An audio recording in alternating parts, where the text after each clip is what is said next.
তরিকতপন্থী ভাইদের কাছে ক্ষমা প্রার্থী। আমি কোনো মাজারপন্থী তরিকতপন্থী লোক নই।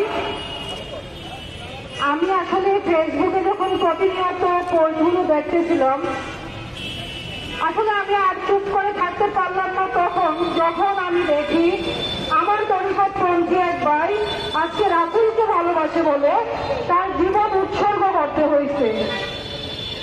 সেটা কেন? কারণ সে রাসূলকে ভালোবাসে, সে আল্লাহকে ভালোবাসে, সে আল্লাহকে বিশ্বাস করে। এটা কি তার কোনো